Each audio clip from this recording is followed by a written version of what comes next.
Muy buenos días, le damos a todos ustedes, estimados profesionales, a esta conferencia virtual que tenemos el día de hoy con respecto a la historia de la Contraloría General de Cuentas, donde estará impartida por el profesional Alfredo Gil.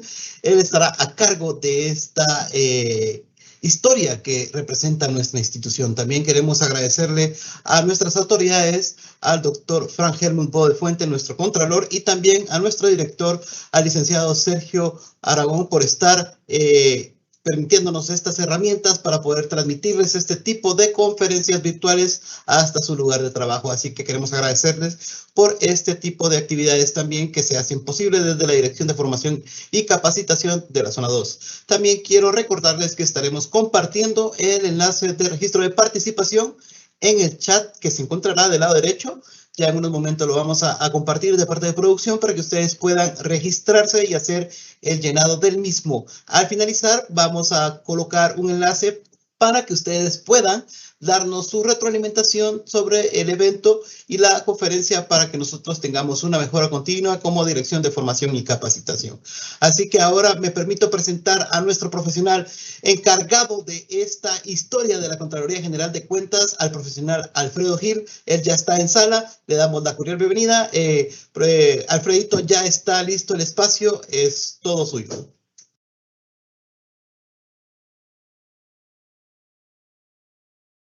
Muy buenos días a todos y a todas, compañeros trabajadores de esta amada institución. La verdad que es de suma importancia y es un privilegio para mí compartir fragmentos de tiempo con ustedes como parte de esta casa fiscalizadora, Contraloría General de Cuentas. En nombre de las altas autoridades de la Contraloría General de Cuentas, le doy la bienvenida a este curso de inducción en materia de historia de la Contraloría General de Cuentas. La Contraloría General de Cuentas, independientemente que su ámbito de competencia era de controlar y fiscalizar los recursos del Estado, se ha sumado a la encomiable tarea de venir a contribuir a fortalecer las cualidades éticas administrativas de los empleados y funcionarios públicos. La Contraloría General de Cuentas, independientemente que es su ámbito de competencia la de controlar, también se ha sumado a esa tarea tan encomiable de venir a contribuir el fortalecimiento de todos los servidores públicos del sector de la administración pública. Así que bienvenidos. En este momento les voy a compartir mi pantalla.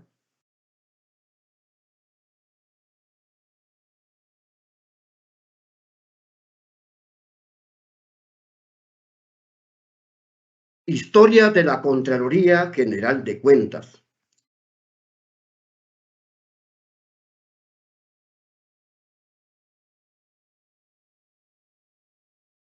Acá tenemos una foto de la máxima autoridad de la Contraloría General de Cuentas, doctor Frank Helmut Bodefuentes, Contralor General de Cuentas, que va a dirigir este barco tan grande y tan especial como es nuestra amada institución.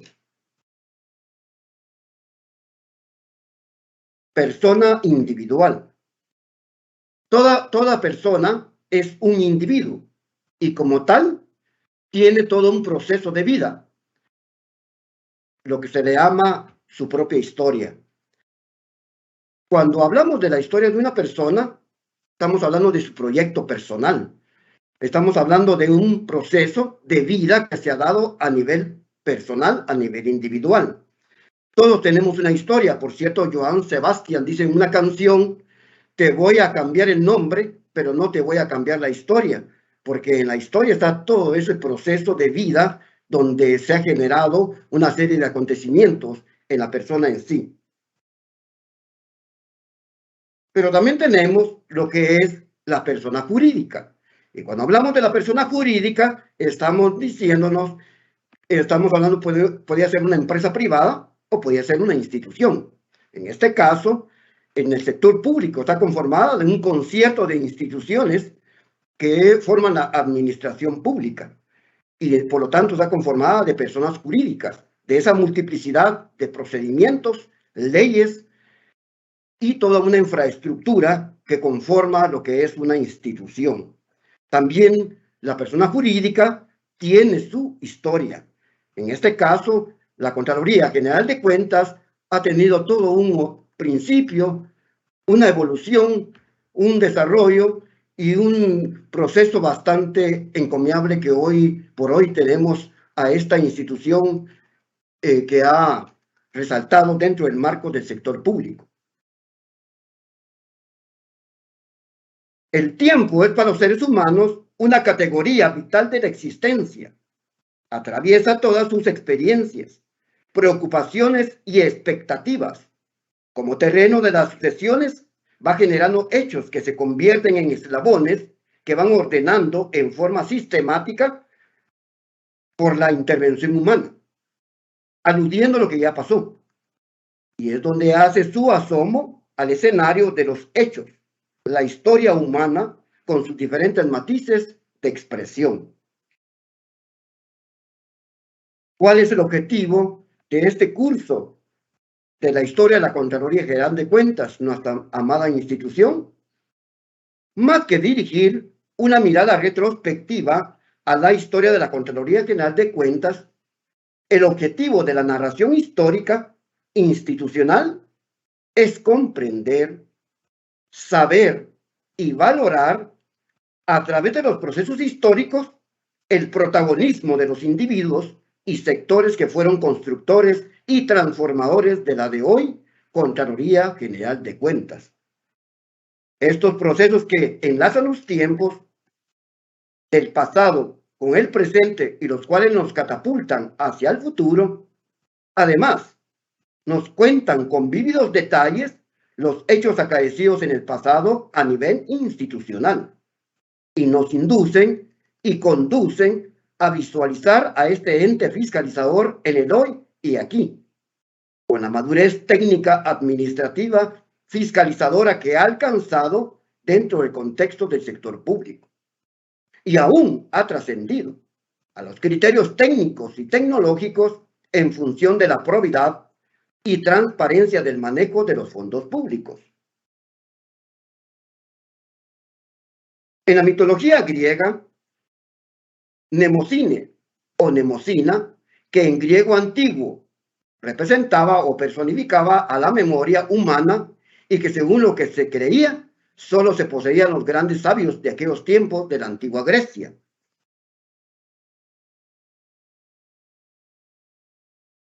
La memoria es el proceso cognitivo a través del cual se codifica, almacena y recupera una información determinada o un suceso concreto. Es el proceso psicológico que nos permite aprender la historia. La historia como tal es parte de las ciencias sociales, humanas, y que nace como una disciplina que estudia y narra cronológicamente los hechos acaecidos en el pasado. Además, nos abre una ventana en el tiempo para nacer, crecer y evolucionar al ser humano inmerso en su entorno social. El hecho de organizarse jurídica y políticamente es una necesidad inherente de toda sociedad humana para demarcar los procesos que se vayan generando por la persona humana. Acá tenemos al personaje histórico de Cristóbal Colón y toda su corte que venía ahí de personas que lo acompañaban, hasta religiosos, cuando hicieron su arribo a estas costas guatemalenses, año 1524. Pedro de Alvarado salió de la Ciudad de México el 6 de diciembre del año 1523, con un ejército de unos 400 soldados, de caballería e infantería, provisto de mosquetes y pequeños cañones, falconetes. Venían también 300 indios tlaxcaltecas como cargadores y auxiliares. El número de hombres era pequeño, pero los caballos, las armas de fuego, las ballestas, las espadas y las lanzas de acero aumentaron su poder ofensivo. En el año 1524, las tropas castellanas arribaron a las costas guatemalenses, donde se originó un choque bicultural que provocó un gran impacto en estas latitudes del Nuevo Mundo. Más que una conquista, fue una vil invasión de esta porción del nuevo continente, lo que hizo emerger el fenómeno de sociedad de sometimiento de los pueblos invadidos.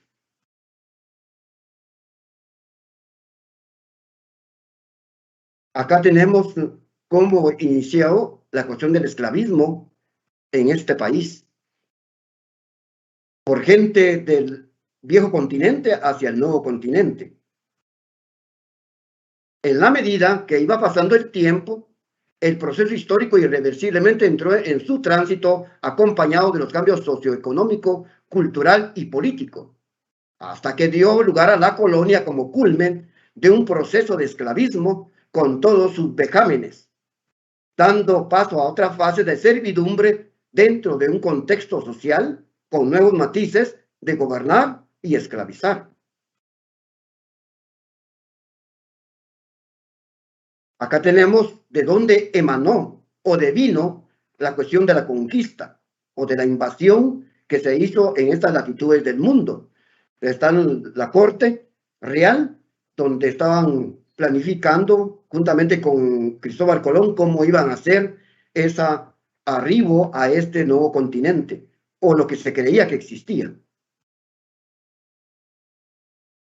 Cuando la realeza tomó la sartén por el mango, con el tiempo de la colonia aquí en Guatemala, se inició la supervisión, actualmente fiscalización, de los fondos de la realeza en el año 1602, según ley número 82 del antiguo Reino de Guatemala. Y se rendían las cuentas a la Contaduría Mayor, que estaban en México, la cual fue creada el 14 de agosto de 1605. La historia de la Contraloría General de Cuentas se remonta al segundo viaje de Cristóbal Colón, cuando los reyes católicos nombraron a funcionarios letrados, llamados oidores. La palabra, por cierto, oidores, de ahí nació la palabra auditor, que significa oidor, porque antes no se usaban una serie de papeleos o otra clase de herramientas, más que el oído de esas personas letradas que escuchaban cómo se habían administrado los fondos de la realeza.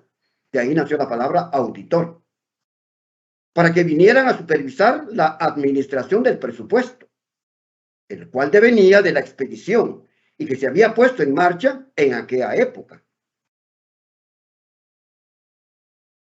Contadores en el tiempo de la colonia en Guatemala. Contabilidad en la colonia. Con la llegada de los españoles a territorio americano, se inició en esta región una actividad económica sin precedentes. Los conquistadores obtuvieron de la corona múltiples concesiones, lo que dio comienzo a la explotación no solo de los recursos naturales, sino también de los aborígenes. Así, el español logra imponer en estas tierras, además de su cultura y costumbres mercantilistas, sus prácticas contables.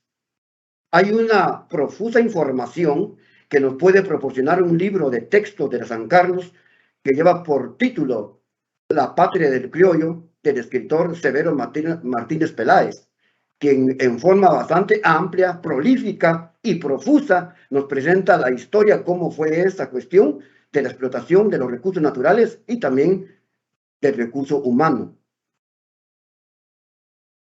Según decreto del 14 de junio de 1769, por decreto del rey Juan Carlos IV, firmado en Aranjuez, se creó para Guatemala el empleo del contador provincial. Aquí pueden ver los contadores y los auditores de dónde deviene el inicio de su profesión. En estas fechas, por cierto, cuando llegaron aquí a Guatemala.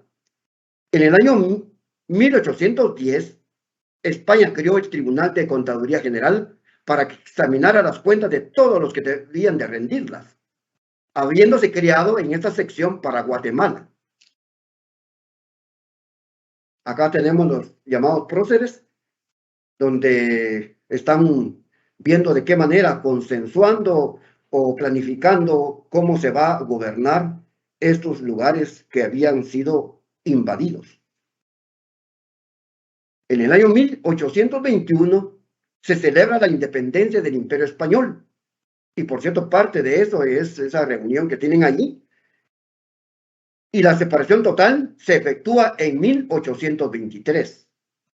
Entonces la Asamblea Nacional Constituyente, un año después, da vida jurídica a la Contaduría Mayor de Cuentas, conformada por un tesorero, un interventor, un oficial mayor y un escribiente.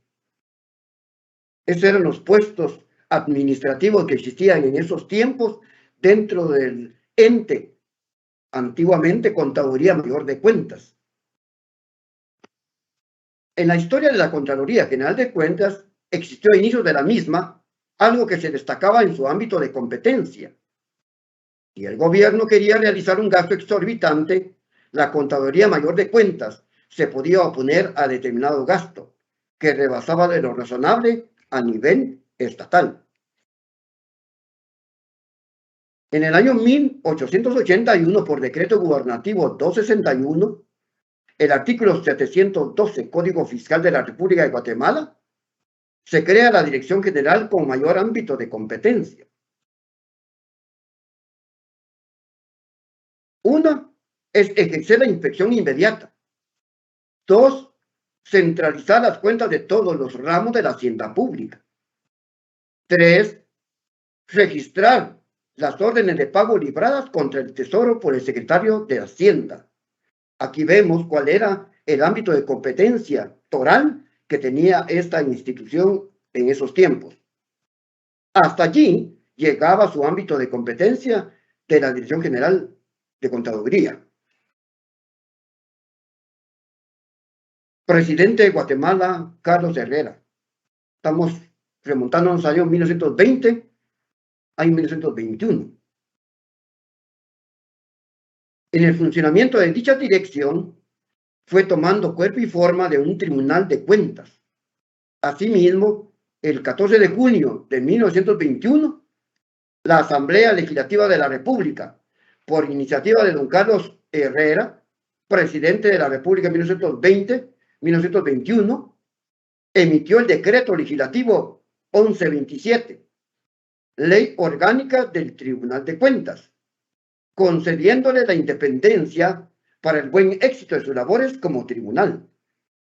Ya se venía pensando en tener un decreto interno que apoyara legalmente a esta institución en calidad de ley orgánica, concediéndole la independencia para el buen éxito de sus labores como tribunal.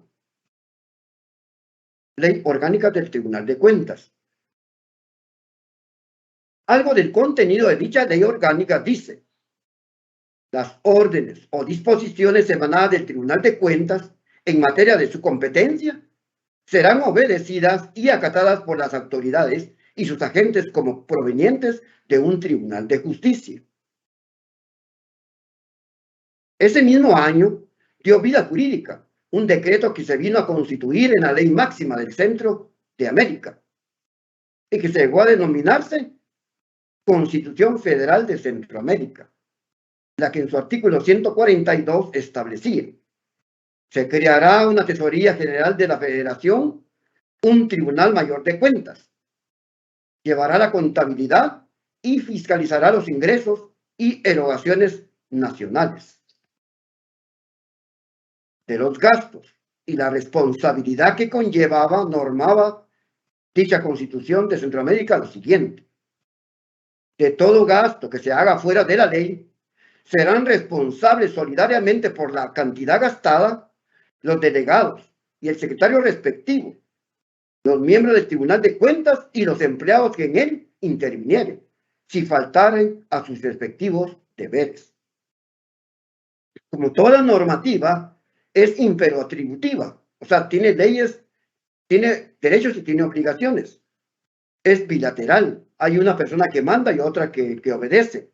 Entonces aquí vemos una cuestión de señalamiento de sanción que se pueda hacer a las personas que incurran en su falta de deberes. Acá tenemos el organismo legislativo, donde se generan las leyes, donde se elaboran los decretos, los acuerdos y otras clases de normativas que rigen al país en calidad de orden jurídico.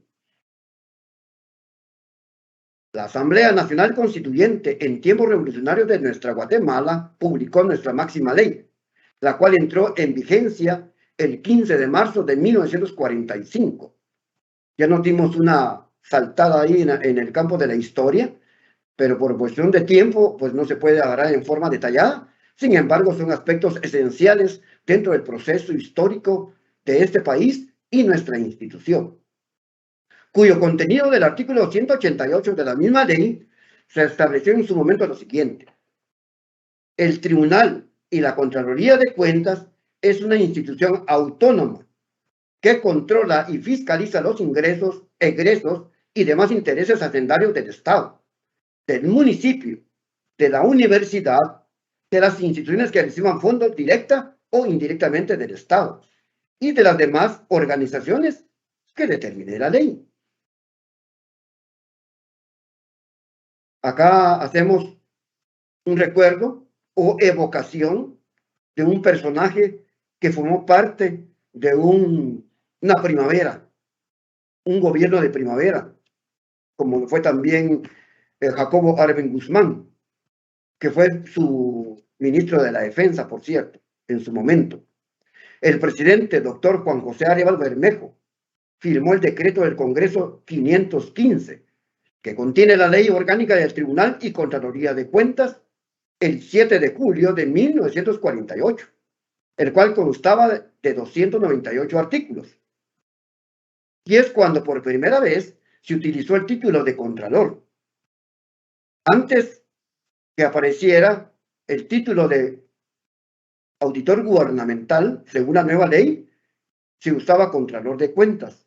Aún era Contralor en la máxima autoridad, el Contralor General de Cuentas y el Subcontralor. Pues hoy vemos que hay tres subcontralorías, además de la máxima autoridad nominadora que rige los destinos de esta institución. Pero se cambió la ley a través del decreto número 220 y se anuló la autonomía de la Contraloría de Cuentas en el año 1955 y la supeditaron al Ministerio de Hacienda y Crédito Público, hoy Ministerio de Finanzas Públicas. Mucho tiempo, la Contraloría General de Cuentas, a través de esta instancia hacendaria, estuvo supeditada a ese ministerio, que se conoce como Ministerio de Finanzas Públicas, pero que tenía otro nombre anteriormente. Corría el 21 de noviembre de 1956, cuando el Congreso de la República promulgó el decreto 1126, Ley Orgánica del Tribunal y Contraloría de Cuentas. Algo curioso, dentro del marco de la historia, en ese decreto 1126 estaba plasmado que una persona podía ser contralor teniendo 5 años de experiencia o teniendo algunos conocimientos de contabilidad, siendo perito contador. O siendo perito contador que tuviera conocimientos empíricos o en forma autodidáctica del proceso histórico de su oficina o de administración, esos conocimientos. Y se podía ser contralor de cuentas. Hoy no. Hoy tiene que ser una persona profesional, colegiada, activa y que tenga todos los requisitos, llenen los requisitos de ley, ¿verdad? También como lo es la capacidad, la idoneidad y la honradez, que está en el artículo 113 de la Constitución Política de la República de Guatemala. El 1126 Ley Orgánica del Tribunal y Contraloría de Cuentas, en donde se garantizó la autonomía del Tribunal de Cuentas. En otras palabras, como persona jurídica, colectiva, autónoma, tiene la capacidad de adquirir tanto derechos como obligaciones, y que no es una persona física, sino a nivel de la institución. Lo que yo había mencionado anteriormente, que lo que es una persona jurídica, que puede ser también una persona individual, pero en este caso, a nivel institucional, se está refiriendo a un ente, a ese ente fiscalizador, máximo rector de la fiscalización en Guatemala. Sin embargo, el 14 de julio de 1964, el jefe de gobierno de la República, ministro de la Defensa Nacional, emitió el decreto ley 247, por el medio del cual se reforma el artículo 3 del decreto del Congreso de la República 1126, el cual queda así: la Contraloría General de Cuentas se integrará por un jefe y un subjefe nombrados por el jefe del organismo ejecutivo y por los funcionarios y empleados necesarios a los fines de la institución. Después de haber estado supeditado a lo que hoy es el Ministerio de Finanzas, pasó en manos de la Contraloría General de Cuentas al organismo ejecutivo. Y era el organismo ejecutivo quien decidía quién iba a ser el Contralor de Cuentas y las personas que le iban a rodear en calidad de equipo de trabajo. Asamblea Nacional Constituyente. La Asamblea Nacional Constituyente, integrada en 1985, promulgó la Constitución Política de la República de Guatemala, vigente a la fecha, en la que su artículo 232 se establece que la Contraloría General de Cuentas es una institución técnica, descentralizada, con funciones fiscalizadoras de los ingresos, egresos y en general de todo interés hacendario de los organismos del Estado. Los municipios, entidades descentralizadas y autónomas, así como de cualquier persona que reciba fondos del Estado o haga colectas públicas.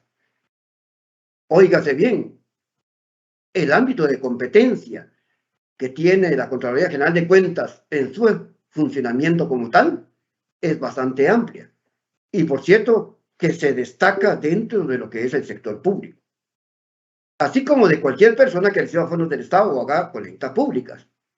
También están sujetos a esta fiscalización los contratistas de obras públicas y cualquier otra persona que por delegación del Estado invierta o administre fondos públicos. Decreto número 31/2002 del Congreso de la República de Guatemala, Ley Orgánica de Contraloría General de Cuentas, 5 de junio del año 2002. En estas reformas se establece que la Contraloría es el órgano rector de control gubernamental, permitiéndole implementar los mecanismos adecuados para que con la utilización de nuevos criterios técnicos y tecnológicos pueda garantizar la transparencia en la utilización del erario público. Una serie de criterios técnicos y tecnológicos. Cuando hablamos de lo tecnológico, podríamos dividir la tecnología en este aspecto de la aplicación de nuestra institución en dos formas: la tecnología dura y la tecnología blanda. La tecnología dura, estamos hablando de móviles, computadoras y una serie de artefactos que se utilizan, que se usan en forma digital y que vienen como a fortalecer el aspecto de las presentaciones o los mensajes que puedan hacerse llegar de todo lo que es la Contraloría General de Cuentas. La tecnología blanda sería el fortalecimiento técnico y científico en cuanto a aspectos de criterio. Por decir algo, usar el método científico en una exposición donde se profundice, se tomen serios elementos tan torales como lo es, por ejemplo, la fiscalización y los procedimientos de control, para que con la utilización de nuevos criterios técnicos y tecnológicos pueda garantizar la transparencia. Esto es importantísimo. Hoy por hoy se ha elevado y enarbolado la bandera de la transparencia, que no es nada menos que los actos públicos tienen que ser claros, vista al sol, cara al sol, no ambiguo, no confuso, ni que provoque alguna duda, que sea cosas bajo la mesa, sino que se haga todo en forma transparente. Hoy por hoy tenemos la unidad de acceso a la información, que es una herramienta para la cuestión de los actos de transparencia. Posteriormente, el decreto 31/2002 fue modificado por medio del decreto número 13/2013, en el cual se establece que la Contraloría General de Cuentas es el ente técnico, rector de la fiscalización y el control gubernamental, y tiene como objetivo fundamental dirigir y ejecutar con eficiencia, oportunidad, diligencia y eficacia las acciones de control externo y financiero gubernamental. Esto de la efectividad y la eficacia busca puramente que las cosas se hagan en la mejor manera y con menos recursos que sea posible. Oportunidad, diligencia y eficacia de las acciones de control externo y financiero gubernamental, así como velar por la transparencia de la gestión de las entidades del Estado o que manejen fondos públicos. La promoción de valores éticos y la responsabilidad de los funcionarios y servidores públicos. En virtud que la Contraloría General de Cuentas tiene una dirección de probidad, que la palabra probidad significa, de probitas significa honradez, se vinculan los aspectos de los valores éticos. Hoy por hoy tenemos en nuestra institución un código de ética, donde están plasmados principios fundamentales, valores fundamentales de nuestra institución, y que por cierto ha estado irradiando hacia otras instituciones esta clase de mensaje que está plasmado ahí de los valores éticos. El control y aseguramiento de la calidad del gasto público y la probidad en la administración pública. Esto de la probidad tiene mucho que ver con los aspectos funcionales. Mayormente una persona que está al frente de una coordinación, supervisión, dirección o en los mandos superiores necesita que se requiere a toda urgencia que esa persona sea proba para que en forma transparente y con probidad dirija los destinos de la institución o de la unidad a la cual está a cargo. Valores. Acá puse como ejemplo o como una especie de metáfora un diamante, que la palabra diamante del griego adamantis significa indomable. Así debe ser el servidor público, indomable ante las fuerzas de corrupción que puedan quererlo abatir y seducir y atraer y a la larga atraparlo, ¿verdad? Que a la larga pues las consecuencias se van a sufrir. Entonces los valores son de suma importancia en el servidor público. Artículo 6 del Código de Ética. Valores institucionales fundamentales. Se establecen como valores institucionales fundamentales en la creación de una cultura ética y en la búsqueda del bien común. O sea que los valores institucionales no solamente se quedan a nivel de la institución encerrada en cuatro paredes, por decirlo así, sino que esto va en función del bien común. Estamos hablando de los intereses de la sociedad guatemalteca en general, ¿verdad?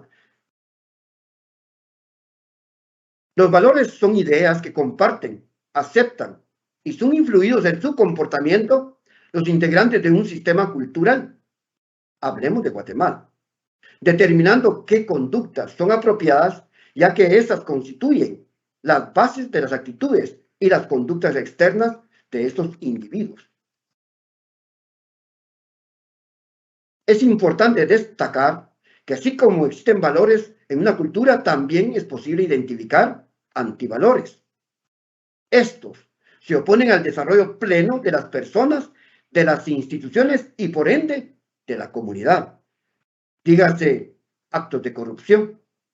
Ahí vemos una serie de antivalores que aglutinan una serie de antivalores, los actos de corrupción. Identidad de la Contraloría General de Cuentas. Dentro del proceso histórico de esta institución, que es la máxima rectora del control y de la fiscalización en Guatemala,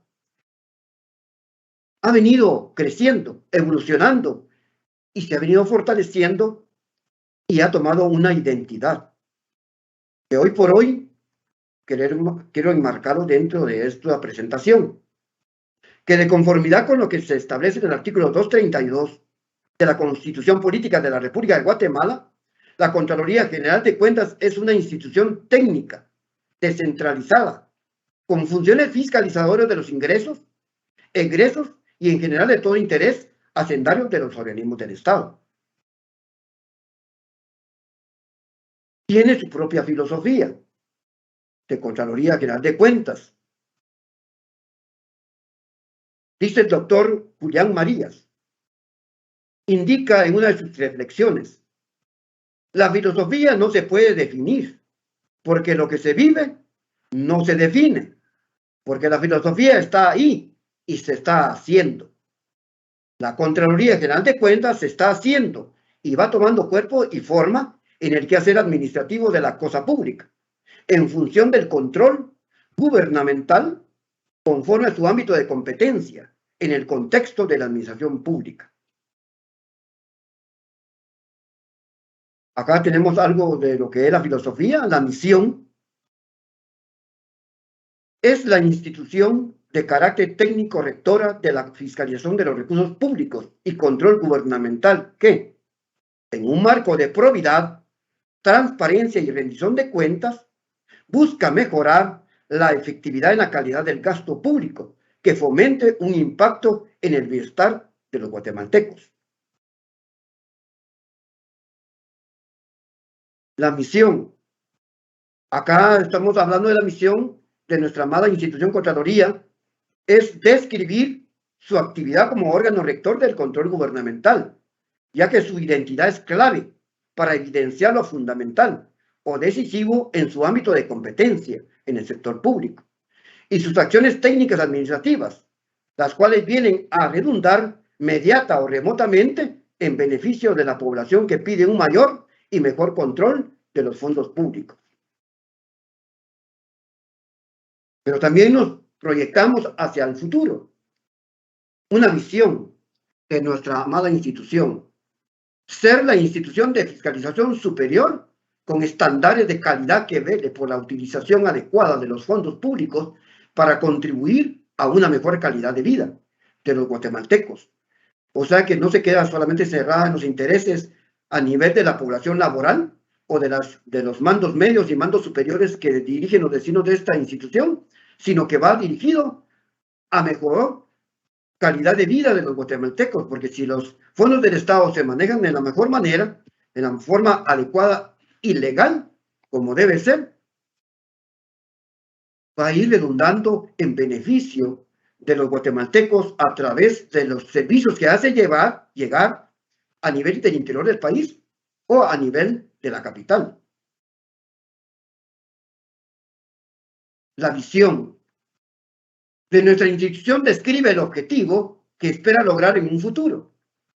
Se trata de la expectativa ideal de lo que se quiere alcanzar como órgano rector de control de los fondos públicos, buscando los mecanismos y procedimientos para desarrollar las tareas o funciones con la calidad que requieren los mismos, y de esta manera trascender en los procesos técnicos administrativos que lleguen a tutelar los fondos públicos, con mayor y mejor efectividad que se necesita para beneficios a futuro de la población guatemalteca.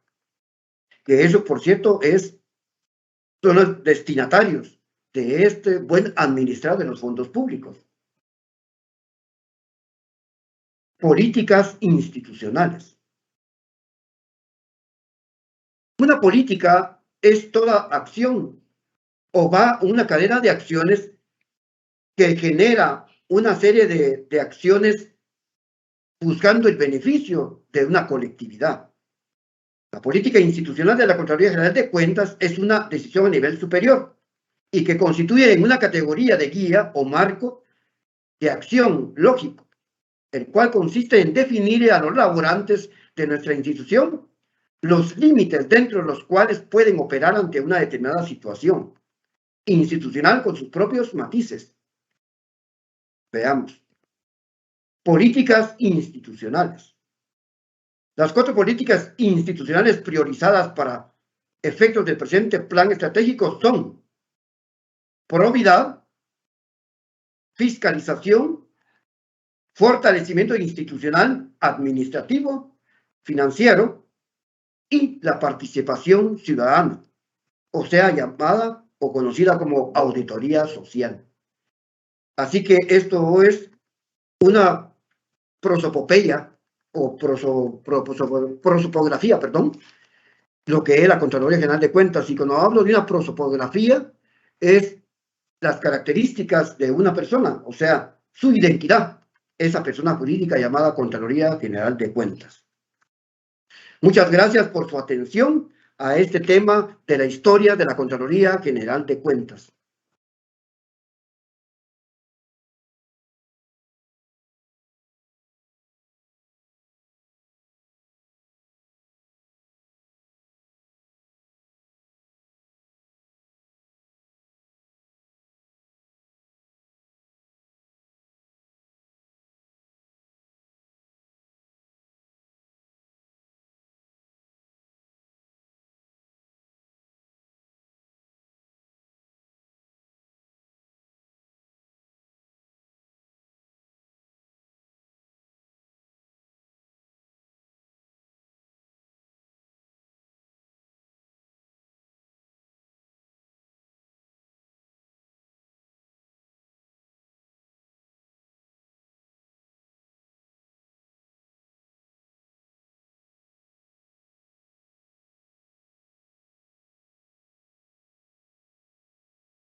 Muchas gracias, profesional Alfredo Gil, por la disertación del día de hoy y por el conocimiento con respecto a la historia de la Contraloría General de Cuentas. Le damos el agradecimiento de parte de la Dirección de Formación y Capacitación y también le dejo el espacio para que usted pueda dar unas palabras de despedida a este público, que llegamos a 160 personas activadas el día de hoy, para que usted les pueda agradecer su participación en esta conferencia virtual. El espacio es suyo, Alfredo. Les agradezco su participación, que es importante saber todos los procesos que han ido enlazándose a través del proceso histórico de la Contraloría General de Cuentas. En esa medida, creo que vamos conociendo a nuestra amada institución en el pasado, en el presente y qué nos pueda deparar para el futuro. Y invitándolos a que sigan participando en estos cursos de inducción en la materia que sea, para el fortalecimiento de nuestras cualidades éticas administrativas como servidores públicos. Muchas gracias.